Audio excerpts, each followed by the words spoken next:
Allez, bonjour chers élèves, bonsoir, Monsieur Diouf, professeur d'histoire et de géographie. Pour aujourd'hui, on va continuer avec toujours une séance de géographie. Donc, on avait commencé la fois passée avec la leçon 3, avec quelques exercices, et il y avait une suite logique par rapport à ces exercices et au chapitre. C'est pourquoi aujourd'hui, on a enchaîné donc avec la leçon 4 concernant toujours l'espace nord-américain. Et dans cet espace nord-américain, donc, c'est une intégration économique concernant donc les trois pays, c'est-à-dire les États-Unis, le Canada et le Mexique. Donc, on est dans un système où les États tendent donc à se regrouper dans les espaces économiques. Et l'espace économique, donc, où il y a regroupement de ces trois pays, dans le nord donc, des États-Unis, c'est ce qu'on appelle ALENA. Donc, c'est un accord. Donc, ALENA. Donc, d'abord, ALENA. Donc, un accord de libre-échange. Donc, c'est un accord de libre-échange nord-américain. Donc, de libre-échange nord-américain. Donc, accord de libre-échange nord-américain. Donc, concernant donc l'espace nord-américain. Et cet accord donc, de libre-échange nord-américain regroupe donc les trois pays, à savoir donc les États-Unis, le Canada et le Mexique. Il y a toute une historique. Au départ, c'était deux pays. Donc, c'était un accord concernant uniquement les États-Unis et le Canada, donc, qui a été lancé en 1979. Dès 1979, il y avait un accord qui liait les deux États, à savoir les États-Unis et le Canada. Et cet accord donc reliant les États-Unis et le Canada, on l'appelait donc ALECA. Donc, c'était ALECA, donc à la création de l'ALECA. L'ALECA, donc ALECA, accord de libre-échange canado-américain, donc c'était l'accord de libre-échange, donc ALECA ou accord, donc c'est l'accord de libre-échange, donc ALECA ou accord de libre-échange canado-américain, donc canado-américain. Alors, cet accord de libre-échange, donc canado-américain, donc américain, regroupé donc uniquement deux pays de cet espace, c'est-à-dire le Canada et les États-Unis. Donc, cet accord a été finalisé dès le 1er janvier 1989, donc qui a été finalisé donc le 1er janvier 1989, 1er janvier 1900, donc le 1er janvier 1989. Donc, créé en 1979, donc 1er janvier 1989, il y a la finalisation de cet accord entre le Canada et les États-Unis. Cet accord privilégiait quoi donc? Il privilégiait la suppression donc, des barrières douanières à la circulation donc, des produits et des capitaux entre les deux pays, c'est-à-dire entre les États-Unis et le Canada, donc qui sont des pays partenaires entre maintenant 1989 et 1998. Donc en 1989 et 1998, il y avait donc une suppression des barrières douanières à la libre circulation des capitaux, mais aussi à la libre circulation des marchandises entre les deux pays. Donc, entre 89 et 98, il y avait donc une suppression des barrières douanières. Donc, dans cet accord, il y a une suppression des barrières douanières, donc les taxes, les barrières douanières à la libre circulation, donc à la circulation, à la circulation des capitaux et des marchandises. Donc, des capitaux et des marchandises. Donc, des capitaux et des marchandises. Donc, ça, c'était l'accord qui reliait les deux États, c'est-à-dire les États-Unis et le Canada entre 1999 et 1998. Alors, les objectifs maintenant par rapport à la. Mais en janvier 1994 va être créé donc, janvier 1994, donc en janvier 1994, cet accord ALENA, ALECA qui regroupait les États-Unis donc, et le Canada va être élargi au Mexique. Donc, il y aura élargissement de l'ALENA. Donc, élargissement, on a donc en janvier 1994 un élargissement de l'ALECA, donc, accord de libre-échange canado-américain, donc élargissement au Mexique. Donc, le Mexique va intégrer donc les deux pays. Et quand le Mexique va intégrer, donc l'ALECA va devenir ALENA, ce qui va donner naissance à ALENA, donc accord de libre-échange nord-américain. Donc voilà par rapport à l'historique, au processus de création de l'ALENA. On ne s'est pas levé au bout pour avoir ALENA. Avant ALENA, il y avait une structure, une organisation qui avait été mise en place qu'on appelait l'ALECA. Et l'ALECA donc regroupait les États-Unis, le Canada et le Mexique dans le cadre donc, de la suppression donc, des barrières douanières entre les deux pays en 1989 et 1998. C'était de la libre circulation des capitaux, mais également des marchandises. Mais dès 1994, parce qu'en 1994, il y a eu donc la création de l'Union européenne, un autre espace géographique, économique, regroupant des pays donc, de l'Europe, et il y a la concurrence et par ensemble, par bloc, donc face à la concurrence asiatique et européenne. Donc les États-Unis, l'espace nord-américain doit aussi renforcer donc, ses liens, ses relations d'échange entre les trois pays. Donc d'où l'élargissement de l'ALECA au Mexique et ça donne donc l'ALENA. Alors, quels sont les objectifs ou les principaux objectifs? Donc, dès sa naissance, l'ALENA avait des objectifs purement qui étaient des objectifs économiques. Et son objectif principal était donc la création d'organiser sur les 15 ans qui doivent suivre donc 1994 une zone donc de libre circulation qui s'applique aux marchandises, donc avec la création comme objectif donc libre circulation. Donc il y a une libre circulation concernant les marchandises, donc des marchandises, la libre circulation des marchandises, des services, libre circulation des marchandises, des services et des capitaux. Mais cette libre circulation ne s'intéresse guère, donc, ou n'intéresse pas donc, ou ne concerne pas les personnes. Dans cet espace, il y a liberté de circulation des marchandises, des services, des capitaux, mais pas liberté de circulation des personnes. C'est une intégration qui n'est pas complète, contrairement à l'espace européen, où on a à la libre circulation des personnes, des biens, des capitaux et des personnes, parce qu'à travers l'espace Schengen, on a cette liberté de circulation dans cet espace. Mais contrairement donc, à l'espace nord-américain, il n'y a pas cette liberté de circulation des personnes, mais les marchandises, les services et les capitaux donc, ont une liberté de circulation. Alors, les objectifs maintenant de l'ALENA, c'est aussi de renforcer les liens privilégiés d'amitié et de coopération entre les nations, c'est-à-dire les États-Unis, le Canada et le Mexique. Il faut qu'il y ait une liberté de circulation, donc aussi bien des marchandises, mais aussi des liens de coopération et des liens d'amitié entre les trois États. Il faut aussi créer un vaste marché de consommation parce que les populations des trois pays réunis forment un vaste marché de consommation pour les produits industriels. Donc, chaque État qui produit a la liberté donc, de vendre dans un autre État, alors que les trois populations réunies, avec une population qui atteint les 500 millions d'habitants, donc ça c'est un vaste marché de consommation. Donc ça c'est un des objectifs d'élargir le vaste marché de consommation pour les produits, les services donc, entre les trois territoires. Aussi, par rapport à ces objectifs, élargir aussi les investissements, aussi bien aux États-Unis, au Canada qu'au Mexique. Et chaque État maintenant a ses objectifs spécifiques, que ce soit les États-Unis, le Canada et le Mexique. Par rapport maintenant à cette organisation, les États-Unis ont pour ambition, donc en tant que première puissance mondiale, d'installer des entreprises, ce qu'on appelle les maquiladoras, donc l'installation des maquiladoras. Donc les des entreprises qui seront installées aussi bien le long de la frontière avec le Canada au nord, mais aussi le long de la frontière avec le Mexique. Et ce seront donc des délocalisations industrielles des entreprises américaines pour être près du marché de consommation, mais aussi pour profiter aussi des matières premières de ces deux pays, c'est-à-dire du Mexique et du Canada. Donc les États-Unis vont en profiter, non seulement de la main-d'œuvre aussi qui est moins chère dans ces deux pays. Donc les États-Unis vont procéder donc à la délocalisation industrielle le long de ces deux frontières, donc au nord et au sud, donc entre les deux pays.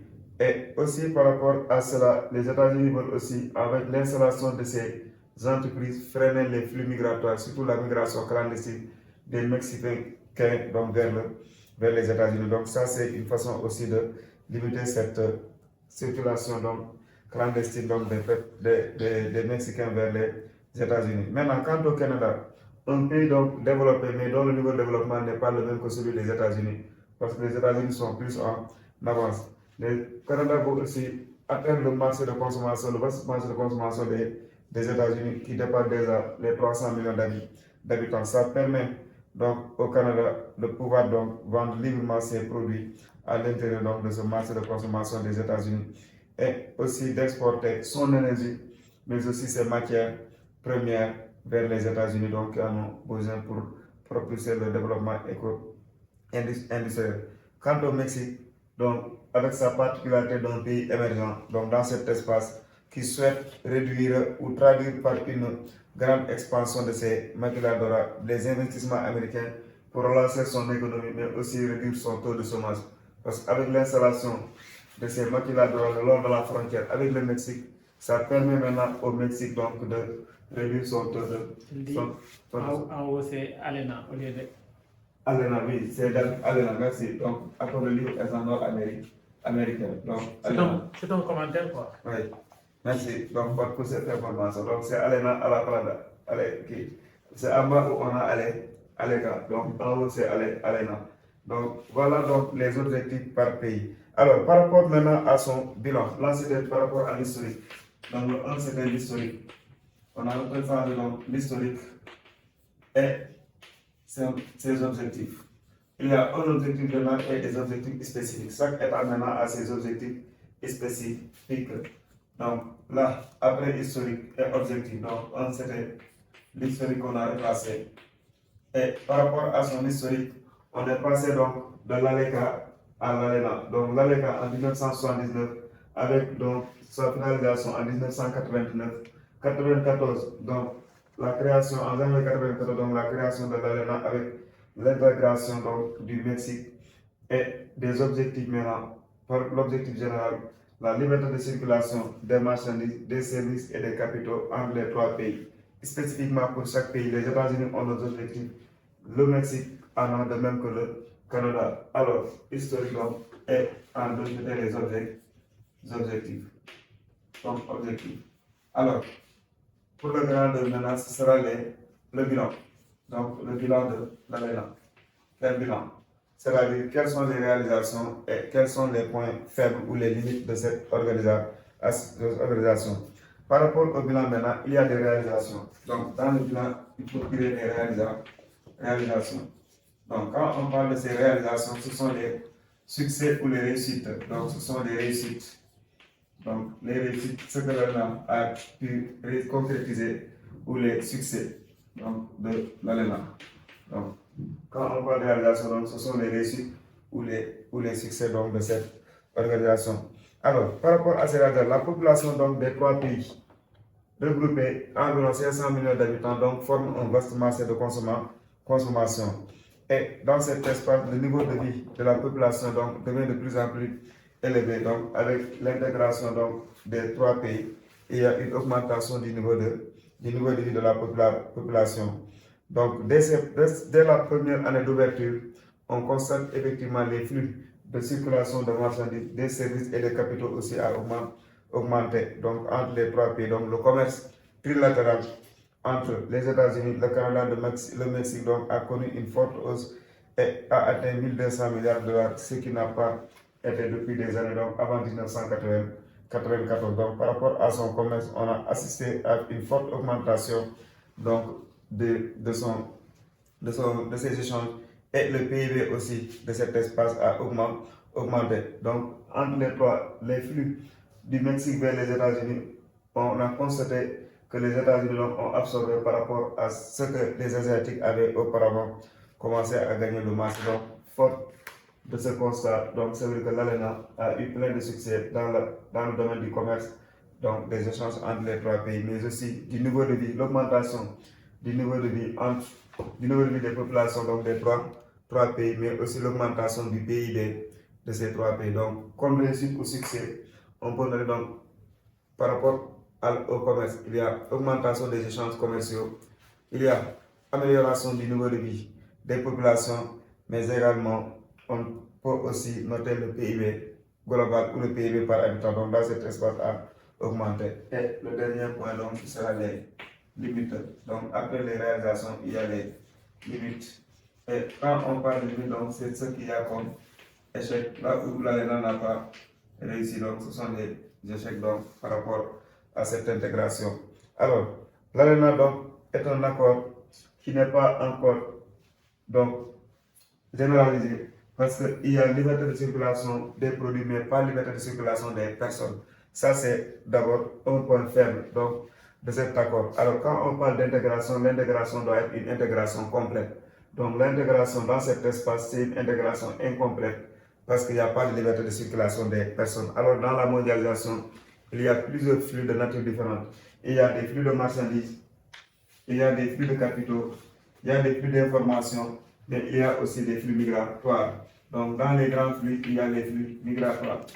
Donc, quand on parle de mondialisation, il y a les 4 grands flux. Alors que dans cet espace nord-américain, il y a les 3 flux qui apparaissent, mais le 4e flux sera les flux migratoires.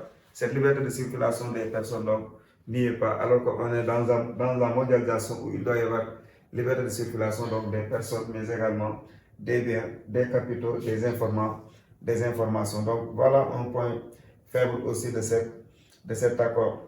Alors, les États-Unis, première puissance économique mondiale, en profitent plus de cet espace par rapport aux autres pays, c'est-à-dire le Canada et le Mexique, qui sont des puissances des États moins développés par rapport aux États-Unis. Avec les délocalisations industrielles au niveau des États-Unis, on constate qu'il y aura une augmentation du taux de chômage. Parce qu'en délocalisant ces industries, il y a beaucoup d'hommes qui vont perdre leurs emplois. Perte d'emploi au niveau des États-Unis, mais dans les zones d'accueil ou les pays d'accueil, tels que le Mexique, ça va aussi favoriser la création d'emplois. Donc, il y aura des emplois qui seront créés par rapport au Mexique. Au Mexique aussi, quand on installe ces maquiladoras aux entreprises américaines, le long de la frontière avec le Mexique ou avec le Canada, il y a une forte concurrence par rapport aux petites et moyennes entreprises qui sont sur place dans ces pays. Ça veut dire que d'autre part, ça peut entraîner aussi la faillite de ces entreprises donc, mexicaines.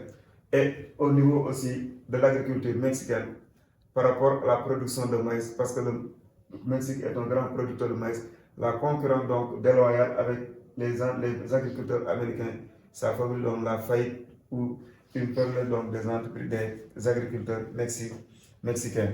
Donc même aussi par rapport au Canada, où il y aura aussi du point de vue de l'aspect social avec les entreprises ou les associations donc, qui soutenaient au niveau social avec les États-Unis, donc ça complètement détruit la structuration ou l'organisation au niveau de la société dans cet espace ou dans ces pays.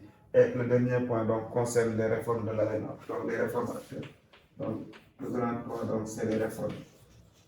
Les réformes de l'ALENA.